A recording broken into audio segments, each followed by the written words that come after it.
You may not think you're an angry person, but your spouse knows the truth about you.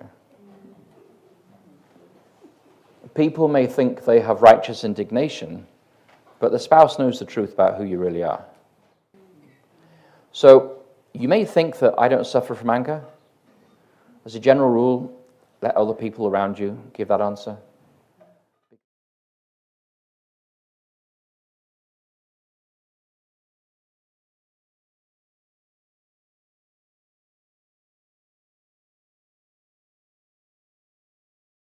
In our passage in Mark 10, and in the passage here, the cleaning of the temple, the disciples and the temple authorities were putting barriers between people and God.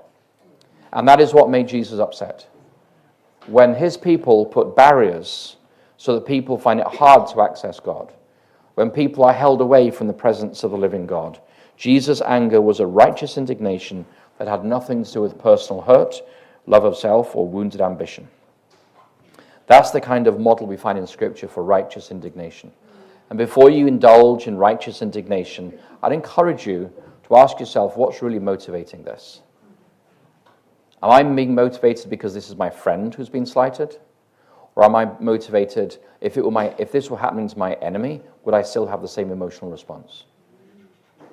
Am I doing this because I want to stand up for somebody who's close to me? Or am I genuinely concerned about the oppression of the marginalized, the voiceless, the weak in our community? And so we like to delude ourselves when we are angry that it is righteous indignation. But righteous indignation is often a convenient excuse. But the tragedy is we are often deluding ourselves, for generally we only respond with anger to something that impacts us on a personal level. So what are some of the negative results of anger? Well, there are some physical results of living with unresolved anger. High blood pressure, stroke, heart disease, stomach ulcers, cancers, backache, back spasms, and premature aging all are associated with an inability to deal with anger in a spiritually healthy manner. And none of us wants that for ourselves. Would that be fair? Nobody wants those physiological symptoms of anger. The psalmist wrote about anger and the effect of what happened in his childhood here in Psalm 129, 1 through 3. It says, "Many a time have they afflicted me from my youth, may Israel now say. Many a time have they afflicted me from my youth, yet they have not prevailed against me. The plowers plowed upon my back, they made long their furrows." And so now Israel can look back as a collective group, and they can look at the damage that was done to them at an earlier stage of their life. And this damage leaves a physical impact. When they were afflicted, it left a physical scar on the people of Israel. The psalmist is recognizing that emotional pain often leads to physical pain. We reflect this in our vocabulary. We say that somebody who hurts us emotionally is, quote, a pain in the neck. Anybody use that expression? Yes. And when we break off a relationship with a loved one, we say that we experience heartache. Yes, heartache or a pain in the neck. So anger may be manifest passively in behaviors such as psychological manipulation, evasiveness, self-blame, and self-sacrifice. It can be manifest actively as bullying, acting out, blaming others, vengeance-seeking, making threats, selfishness, destructive behavior, and gaslighting, particularly in interpersonal relationships. Anger can be transferred from one person to another. A father comes home angry from work, and if you're the dog or the cat, you're advised to move as far away from him as possible. A father comes home drunk, a wise child goes and hides. They know that anger is often transferred from an angry person to an innocent person, the consequences. Children will often suffer when a parent comes home from a bad day at work. And in America, when your NFL team loses on the weekend, there's research that talks about upsurges in domestic violence for the next week, that the men take it out on their wives when their teams lose in football. In the scriptures, it was Cain's unresolved anger with God's refusal to accept his sacrifice that led to the murder of his brother Abel, who was innocent. Cain's anger with God was displaced onto innocent Abel in an act of extreme violence, showing the danger of unresolved and uncontrolled anger. So how then should we not deal with anger? Well, I want you just for a minute here, just to close your eyes and point to yourself. Just do that. Just close your eyes and point to yourself. All right, you can open your eyes now. Now let me ask you this. Did you point to your head or to your heart? Everybody pointed at their heart. Nobody pointed here. Everybody pointed right here. When you point to the real you point to your heart. Our bodies are the living reality and cumulative expression of everything we are and everything we experience. Matthew 12:35 says this, "A good man out of the good treasure of the heart bringeth forth good things, and an evil man out of the evil treasure bringeth forth evil things." And Proverbs 15:13 says this, "A merry heart maketh a cheerful countenance, but by sorrow of the heart the spirit is broken." So hardness of heart is not just a euphemism for a stubborn attitude.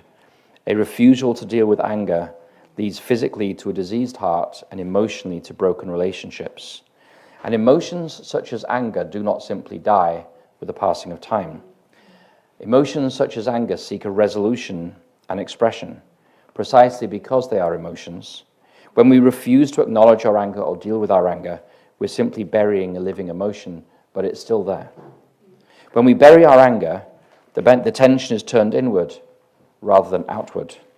The tension of the anger is often transferred to our muscles. We wake with a stiff neck, a painful neck, pain in our lower back, or heartache. The anger has now found an outlet for physical expression. This is like filling a jug with water. I don't have a jug up with me here. But we can have an empty cup and we can pour cup after cup after cup of negative emotional responses into the jug until finally it is full. Then even a slightly negative experience, just tip the jug a little bit and the whole thing falls over. And those who've buried their anger, their hostility, their bitterness over the years, then experience an outburst of anger that is disproportionate to what caused that recent incident. They are often extremely violent and damaging, and this is not a normal emotional response.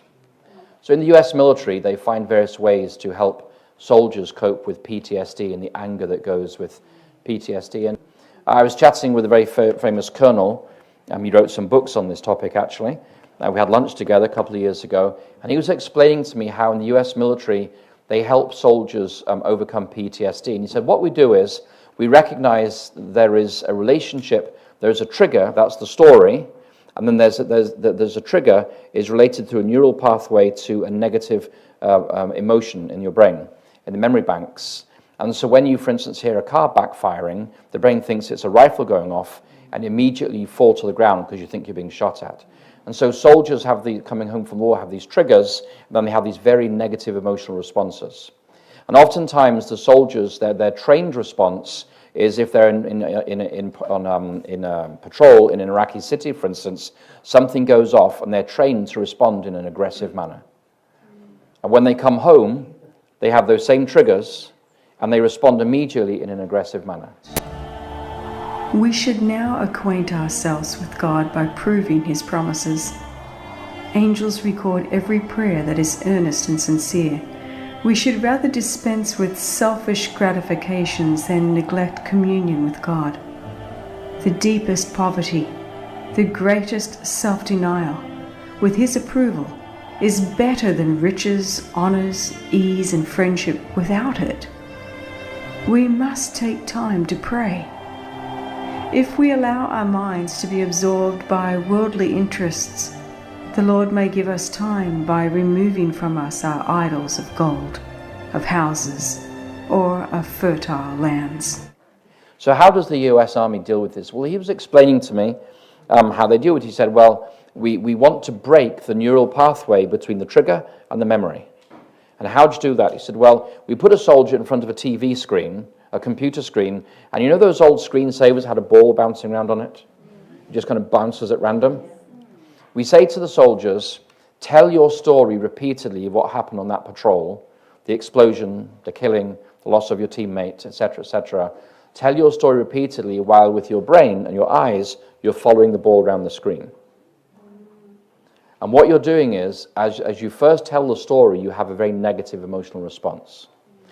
But after a couple of days of just watching that ball going around the screen while you tell the story, the brain now creates a new neural pathway between a bouncing ball and the story. So now when they tell the story, their brain goes straight to a bouncing ball, which has no emotional response.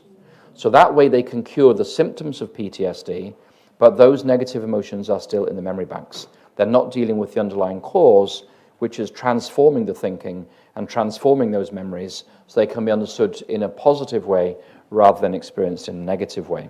So this is one way that the US Army is dealing with anger, particularly among soldiers. So how then should we deal with our anger? And this is coming to really the heart of what I want to share with you here this evening. How then do we deal with anger? And I'm going to give you a kind of a series of things here, and then I'm going to get into more practical things as well relating to forgiveness. But I want to encourage you to take this seriously, because you may not think you're an angry person, but your spouse knows the truth about you. People may think they have righteous indignation, but the spouse knows the truth about who you really are. And you may not think you're angry, but if your kids disappear when you get home, that may be an indicator that your kids see you as an angry person. So you may think that I don't suffer from anger. As a general rule, let other people around you give that answer, because they know the truth about who you really are. So the first thing I would say is this. We need to understand the eternal consequences of anger. Anger can lead to the loss of eternal life. It's not something we want to play with. The text I've chosen, I've chosen two texts for this from 1 John 4. 1 John 4, 7 and 8 says, Beloved, let us love one another, for love is of God. And everyone that loveth is born of God, and knoweth God. He that loveth not knoweth not God, for God is love. Goes on to say, If a man says, I love God, and hateth his brother, he is a liar. For he that loveth not his brother, whom he hath seen, how can he love God, whom he hath not seen? And this commandment have we from him, that he who loveth God love his brother also. We're to recognize that unresolved anger is often expressed as hatred for a brother. And this means that we cannot love God, nor is the love of God within us. So to maintain anger against a brother is a sin because it breaks one of God's commandments. And unless we resolve our anger, such anger will be the cause of eternal destruction. So I just want to start out by saying, before we talk about how the process of forgiveness works, recognize that unresolved anger can be your passport to eternal fire and eternal destruction. I'm not saying you're going to burn forever in fire. I'm saying the fire has eternal consequence. You understand what I mean here? But unless we deal with anger in a spiritually healthy way, if you allow that anger to turn into hatred of a brother, then you cannot possibly love God. Because how can you say you love God who you've never seen if you can't love your brother who's in front of you every day? The next principle is remember Christ's forgiveness for your own sins. Little humility goes a long way when it comes to resolving anger. And the Apostle Paul wrote this in Colossians 3. He says, forbearing one another and forgiving one another, if any man has a quarrel against any, even as Christ forgave you, so also do ye. And above all things put on charity, which is the bond of perfectness. And so this principle here is we are to remember that Christ has first forgiven us. And before we start reciting all that person's evil actions against you, maybe it'd be helpful to maybe recite all my own sins that I've been forgiven of. And to recognize that I'm not perfect and that God has been forgiving me from the day I was born. And I'm upset about one thing that somebody's done to me. And so we are to remember that Christ has forgiven us, as a general rule, far more than we're being called upon to forgive somebody else. We are recipients of God's grace, and because we live in the atmosphere of grace, the Apostle Paul is reminding us that we are to forgive others as Christ has forgiven us. The next stage is Proverbs 15:1, is to work to prevent anger. And likewise, we are to work to prevent anger. Proverbs 15:1 says this, a soft answer turneth away wrath or wrath. What do you say here, wrath or wrath? Oh, okay. You're a house divided on this. Yes. So I'll call it, I'll use wrath for now. In America we say wrath, but here I'll say wrath. So a soft answer turneth away wrath, but grievous words stir up anger. So work to prevent anger. James put it this way, we should be quick to listen, slow to speak, and slow to become angry. As a general rule, most people have one tongue and two ears.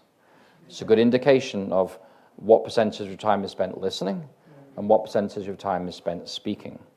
And so we have to work to prevent anger. And so a soft answer does turn away anger. It does turn away anger. And rather than if somebody comes at you like a dog with his hackles up, a soft answer goes a long way to avoiding a dangerous or a difficult situation. So learn to practice giving a soft answer to turn away from wrath. And you may say something like, I recognize that you're upset and angry. I understand you probably have good reason for it. But I'm not the cause of your anger. And maybe there's another way to resolve it. When you recognize that somebody's coming maybe from a legitimate position of anger, rather than simply telling them to shut up and sit down, which doesn't work, or if a gentleman says to his wife, calm down, doesn't work, you know that if you say the words calm down, you're going to get a forest fire on your hands. All right? So a soft answer does turn away anger to a large extent. And it helps that person come to terms with what they're dealing with. Proverbs 29 and verse 11 says this. It says, a fool uttereth all his mind, but a wise man keepeth it in till afterwards. The principle here is start to practice self-control. Acknowledge that you have anger, yes. But this is talking about patience. The wise man recognizes that in front of your children is not a good time to have an emotional outburst vis-a-vis your spouse. Learn to walk away, to count to 100, to practice deep breathing, phone a trusted friend, turn to exercise, agree with the person you're angry with on a later time to resolve the matter, get adequate sleep and rest, maybe pray and fast before you meet up again with that person. A relaxed body and mind will reduce your vulnerability to angry outbursts when you actually resolve the situation. So this passage here is talking about practicing self-control. And if you think in your anger that you're losing self-control, it's better to walk away at that moment. You can resolve the matter tomorrow, but when you lose self-control, you're going to say things and do things you will regret. And those words will take root in the other person, and they may destroy your relationship with your children, or with your spouse, or with your mother-in-law. You may think that never was good in the first place, but anyway.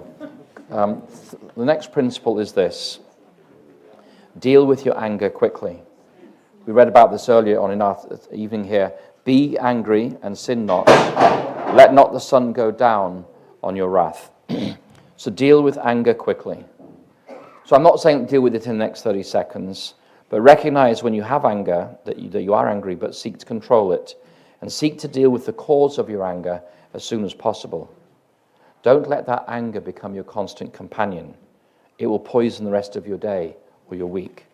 To be angry with someone, but then to refuse to address your anger is like drinking poison and hoping somebody else dies.